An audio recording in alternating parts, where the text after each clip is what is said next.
ಗಂಗಾಪುರ ಗ್ರಾಮದಲ್ಲಿ ಜಮೀನ್ದಾರ ಶಿವರಾಜ್ ತನ್ನ ಪತ್ನಿ ಲಕ್ಷ್ಮಿ ಮತ್ತು ಮಗ ರಾಘವನ ಜೊತೆ ವಾಸಿಸುತ್ತಿದ್ದ. ರಾಘವನಿಗೆ 2 ಪತ್ನಿಯರಿದ್ದರು, ಆದರೆ ಇಬ್ಬರು ಲಕ್ಷ್ಮಿಯ ಕಠಿಣ ಷರತ್ತುಗಳನ್ನು ಪೂರೈಸಲಾಗದೆ ಕಾರಾಗೃಹದಲ್ಲಿದ್ದರು. ರಾಘವ, ನೀನು 2 ಮದುವೆಯಾದೆ, ಆದರೆ ಏನು ಪ್ರಯೋಜನ? ನಿನ್ನ 2 ಪತ್ನಿಯರು ನಿನ್ನ ಜೊತೆ ಇಲ್ಲವಲ್ಲ. ಅಪ್ಪಾ, ಅವರು ಅಮ್ಮನ ಷರತ್ತುಗಳನ್ನು ಪೂರೈಸಲಿಲ್ಲ.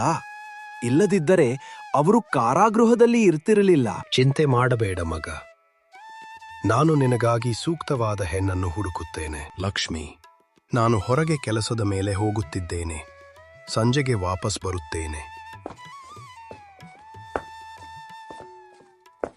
ಕೆಲಸದ ವಿಷಯಕ್ಕೆ ಹೊರಟ ಶಿವರಾಜ್ ಕಾಡಿನಲ್ಲಿ ಸಿಲುಕಿಕೊಂಡಾಗ ತೀವ್ರವಾದ ಬಾಯಾರಿಕೆಯಾಗುತ್ತದೆ. ನದಿ, ಕೆರೆ ಎಲ್ಲಿಯೂ ಕಾಣದಿದ್ದಾಗ ದೂರದಲ್ಲಿ ಒಂದು ಕುಂಬಾರನ ಮನೆ ಕಾಣುತ್ತದೆ.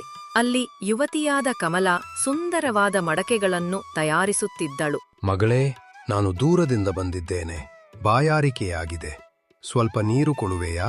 ಖಂಡಿತ, ಒಂದು ಕ್ಷಣ ಇರಿ, ನೀರು ತಂದುಕೊಡುತ್ತೇನೆ. ಕಮಲಾ ಒಂದು ಗ್ಲಾಸ್ನಲ್ಲಿ ಸ್ವಚ್ಛವಾದ ನೀರನ್ನು ತರುತ್ತಾಳೆ, ಆದರೆ ಅದರಲ್ಲಿ ಕೆಲವು ಕಡ್ಡಿಗಳನ್ನು ಹಾಕಿರುತ್ತಾಳೆ. ಶಿವರಾಜ್ ಎಚ್ಚರಿಕೆಯಿಂದ ಕಡ್ಡಿಗಳನ್ನು ತೆಗೆದು ನಿಧಾನವಾಗಿ ನೀರನ್ನು ಕುಡಿಯುತ್ತಾನೆ. ನೀರು ಕೊಟ್ಟಿದ್ದಕ್ಕೆ ಧನ್ಯವಾದ ಮಗಳೇ, ಆದರೆ ಈ ಕಡ್ಡಿಗಳನ್ನು ಏಕೆ ಹಾಕಿದೆ? ನೀವು ಬಿಸಿಲಿನಲ್ಲಿ ದೀರ್ಘಕಾಲ ನಡೆದಿದ್ದೀರಿ. ಒಮ್ಮೆಗೆ ನೀರನ್ನು ಕುಡಿದರೆ ನಿಮ್ಮ ಆರೋಗ್ಯಕ್ಕೆ ಹಾನಿಯಾಗಬಹುದು. ಆದ್ದರಿಂದ ಕಡ್ಡಿಗಳನ್ನು ಹಾಕಿ ನಿಧಾನವಾಗಿ ಕುಡಿಯುವಂತೆ ಮಾಡಿದೆ. ಎಂತಹ ಚತುರ ಹುಡುಗಿ! ಇಂತಹ ಬುದ್ಧಿವಂತಿಕೆ ಇರುವವಳು ರಾಘವನಿಗೆ ಪರಿಪೂರ್ಣ ಸೊಸೆಯಾಗುತ್ತಾಳೆ. ಕಮಲಾ ತನ್ನ ವೃದ್ಧ ತಾಯಿ ಸರಸ್ವತಿಯನ್ನು ಕರೆತರುತ್ತಾಳೆ. ನಾನು ಗಂಗಾಪುರದ ಜಮೀನ್ದಾರ, ನಿಮ್ಮ ಮಗಳನ್ನು ನನ್ನ ಮಗ ರಾಘವನಿಗೆ ಕೊಡುವಿರಾ? ನಾವು ಬಡ ಕುಂಬಾರರು, ವರದಕ್ಷಿಣರು. ವರದಕ್ಷಿಣೆ ಕೊಡಲು ನಮ್ಮಲ್ಲಿ ಏನೂ ಇಲ್ಲ. ಈ ರೀತಿಯ ಸಂಬಂಧ ಹೇಗೆ ಸಾಧ್ಯ? ನನಗೆ ಯಾವುದೇ ವರದಕ್ಷಿಣೆ ಬೇಡ, ಕೇವಲ ನಿಮ್ಮ ಮಗಳು ಸಾಕು. ಅಮ್ಮ, ಒಪ್ಪಿಕೊಳ್ಳಿ. ಮದುವೆಗೆ ಊಟದ ವ್ಯವಸ್ಥೆಯನ್ನು ನಾನೇ ಮಾಡಿಕೊಳ್ಳುತ್ತೇನೆ. ಸರಸ್ವತಿ ಒಪ್ಪಿಕೊಳ್ಳುತ್ತಾಳೆ. ಶಿವರಾಜ್ ಮರುದಿನ ಗಂಡಿನ ಕಡೆ ಅವರನ್ನ ಕರ್ಕಂಡಿ ಬರೋಕೆ ಹೊರಡುತ್ತಾನೆ.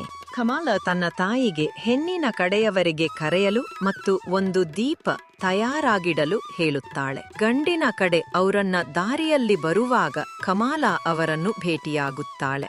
ನೀವು ದೊಡ್ಡ ಜಮೀನ್ದಾರರು, ಇಷ್ಟು ದೂರ ಬಂದು ತೊಂದರೆ ತೆಗೆದುಕೊಳ್ಳುವ ಅಗತ್ಯವಿಲ್ಲ. ಊಟದ ವ್ಯವಸ್ಥೆ ಆಗಿದೆ, ಆದರೆ ಇಲ್ಲಿಂದಲೇ ಹಿಂತಿರುಗಬಹುದು. ಶಿವರಾಜ್ ಒಪ್ಪಿಕೊಂಡು ಕಮಲಾಳನ್ನು ತನ್ನ ಮನೆಗೆ ಕರೆದೊಯ್ಯುತ್ತಾನೆ. ಆದರೆ ಲಕ್ಷ್ಮಿಯ ಪರೀಕ್ಷೆಯ ಬಗ್ಗೆ ಆತಂಕಗೊಳ್ಳುತ್ತಾನೆ. ಲಕ್ಷ್ಮಿ ಕಮಲಾಳನ್ನು ಒಂದು ಕತ್ತಲೆ ಕೋಣೆಗೆ ಕರೆದೊಯ್ಯುತ್ತಾಳೆ. ಈ ಕೋಣೆಯಲ್ಲಿ ಕತ್ತಲೆಯ ತಾಯಿ ಇದ್ದಾಳೆ. ಅವಳನ್ನು ಕೊಂದರೆ ಮಾತ್ರ ನೀನು ನನ್ನ ಸೊಸೆಯಾಗುವೆ. ಕಮಲಾ ತನ್ನ ತಾಯಿ ಕೊಟ್ಟ ದೀಪ ಮತ್ತು ಆಯುಧ ಬಳಸಿ ದೀಪವನ್ನು ಹೊತ್ತಿಸುತ್ತಾಳೆ. ಕೋಣೆಯಲ್ಲಿ ಬೆಳಕು ಹರಡುತ್ತದೆ. ಕತ್ತಲೆಯ ತಾಯಿಯನ್ನು ಸಾಂಕೇತಿಕವಾಗಿ ಕೊಂದ ಎಂದು ತೋರಿಬರುತ್ತದೆ. ವಾ, ನೀನು ನನ್ನ ಪ್ರಶ್ನೆಯನ್ನು ಚತುರವಾಗಿ ಬಗೆಹರಿಸಿದೆ. ರಾಘವನ ಇತರ 2 ಪತ್ನಿಯರು ಈ ರೀತಿ ಯೋಚಿಸಲಿಲ್ಲ. ಕಮಲಾಳ ಕೋರಿಕೆಯ ಮೇರೆಗೆ ಲಕ್ಷ್ಮೀ ರಾಘವನ 2 ಪತ್ನಿಯರನ್ನು ಕಾರಾಗೃಹದಿಂದ ಬಿಡುಗಡೆ ಮಾಡುತ್ತಾಳೆ. 3 ಸೊಸೆಯರು ಸಂತೋಷವಾಗಿ ಒಟ್ಟಿಗೆ ಬಾಳಲು ಶುರುಮಾಡುತ್ತಾರೆ.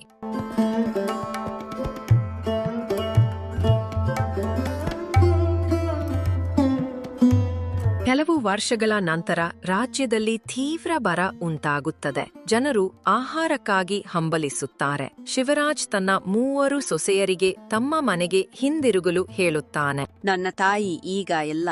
ನನ್ನ ಈ ಜಗತ್ತಿನಲ್ಲಿ ಬೇರೆ ಯಾರೂ ಇಲ್ಲ. ಬದಲಿಗೆ ನಾನು ಕೆಲಸ ಹುಡುಕಿ ಎಲ್ಲರನ್ನೂ ಸಂರಕ್ಷಿಸುತ್ತೇನೆ. ಕಮಲಾ ಗಂಡಸಿನ ವೇಷ ಧರಿಸಿ ಇನ್ನೊಂದು ರಾಜ್ಯಕ್ಕೆ ತೆರಳಿ ರಾಜನ ಬಳಿ ಕೆಲಸ ಕೇಳುತ್ತಾಳೆ. ಮಹಾರಾಜ್, ನನ್ನ ರಾಜ್ಯದಲ್ಲಿ ಬರವಿದೆ. ನನ್ನ 3 ಪತ್ನಿಯರು, ವೃದ್ಧ ತಂದೆ ತಾಯಿಯ ಜವಾಬ್ದಾರಿ ನನ್ನ ಮೇಲಿದೆ. ದಯವಿಟ್ಟು ಕೆಲಸ ಕೊಡಿ. ರಾಜನಿಗೆ ಶವಗಳನ್ನು ಕಾಯುವವನು ಬೇಕಾಗಿರುತ್ತಾನೆ, ಏಕೆಂದರೆ ಶವಗಳು ರಾತ್ರಿಯಲ್ಲಿ ಕಾಣೆಯಾಗುತ್ತವೆ. ನೀನು ಶವವನ್ನು ಕಾಯಬೇಕು ಮತ್ತು ಅದು ಎಲ್ಲಿ ಹೋಗುತ್ತದೆ ಎಂದು ಕಂಡುಹಿಡಿಯಬೇಕು. ಕಮಲಾ ರಾತ್ರಿಯಲ್ಲಿ ಮರದ ಮೇಲೆ ಕುಳಿತು ಕತ್ತಿಯನ್ನು ಮತ್ತು ಜಾಲವನ್ನು ಹಿಡಿದು ಶವವನ್ನು ಕಾಯುತ್ತಾಳೆ. ಒಂದು ಡಾಕಿಣಿ ಬಂದು ಶವವನ್ನು ತಿನ್ನಲು ಯತ್ನಿಸುತ್ತಾಳೆ. ಕಮಲಾ ಜಾಲವನ್ನು ಎಸೆದು ಡಾಕಿಣಿಯನ್ನು ಹಿಡಿಯುತ್ತಾಳೆ. ನನ್ನನ್ನು ಬಿಡು, ನಾನು ನಿನಗೆ ಸಂಪತ್ತು ಕೊಡುತ್ತೇನೆ.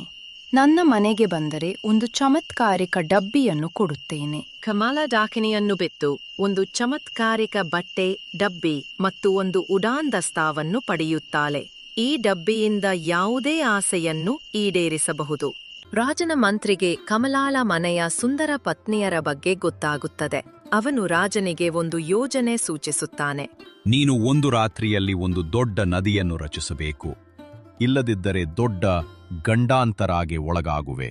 ಕಮಲಾ ಡಾಕಿನಿಯ ಡಬ್ಬಿಯಿಂದ 2 ಜಿನ್ಗಳನ್ನು ಕರೆದು ಒಂದು ರಾತ್ರಿಯಲ್ಲಿ ದೊಡ್ಡ ನದಿಯನ್ನು ರಚಿಸುತ್ತಾಳೆ. ಆದರೆ ಜನರು ದೂರುವುದರಿಂದ ರಾಜ ಆ ನದಿಯನ್ನು ತೆಗೆಸುತ್ತಾನೆ. ಮಂತ್ರಿ ಮತ್ತೊಂದು ಷರತ್ತು ಇಡುತ್ತಾನೆ. ರಾಜನ ತಂದೆ ತಾಯಿ ಸ್ವರ್ಗದಲ್ಲಿದ್ದಾರೋ ನರಕದಲ್ಲಿದ್ದಾರೋ ಕಂಡುಹಿಡಿ. ಕಮಲಾ ರಾಜನಿಗೆ ಒಂದು ಚಿತೆಯನ್ನು ತಯಾರಿಸಲು ಹೇಳುತ್ತಾಳೆ. ಚಿತೆಯ ಮೇಲೆ ಮಲಗಿ ಡಬ್ಬಿಯಿಂದ ಒಂದು ಚಿಟ್ಟೆಯಾಗಿ ಮಾರ್ಪಾಡಾಗಿ ತಪ್ಪಿಸಿಕೊಳ್ಳುತ್ತಾಳೆ.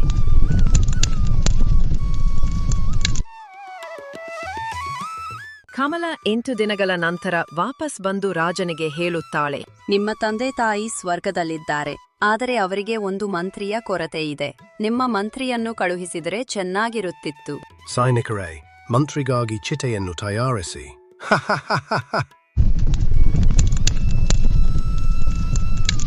ಮಂತ್ರಿಯನ್ನು ಚಿತೆಯಲ್ಲಿ ಸುಡಲಾಗುತ್ತದೆ. ಕಮಲಾ ತನ್ನ ಗಂಡಸಿನ ವೇಷವನ್ನು ತೆಗೆದು ನಾನು ಗಂಗಾಪುರದ ಜಮೀನ್ದಾರನ ಸೊಸೆ ಎಂದು ರಾಜನಿಗೆ ತಿಳಿಸುತ್ತಾಳೆ. ನಾನು ನಿಮ್ಮ ಸೇವೆಯನ್ನು ಮಾಡಿದೆ. ಈಗ ನನ್ನ ಕುಟುಂಬದೊಂದಿಗೆ ಸಂತೋಷವಾಗಿ ಬಾಳುತ್ತೇನೆ.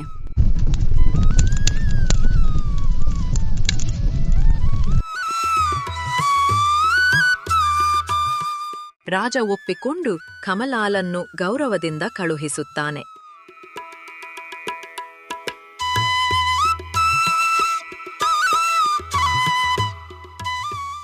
ಕಮಲಾ, ರಾಘವ ಮತ್ತು ಇತರ 2 ಪತ್ನಿಯರು ಗಂಗಾಪುರದಲ್ಲಿ ಸಂತೋಷದಿಂದ ಜೀವನ ನಡೆಸುತ್ತಾರೆ.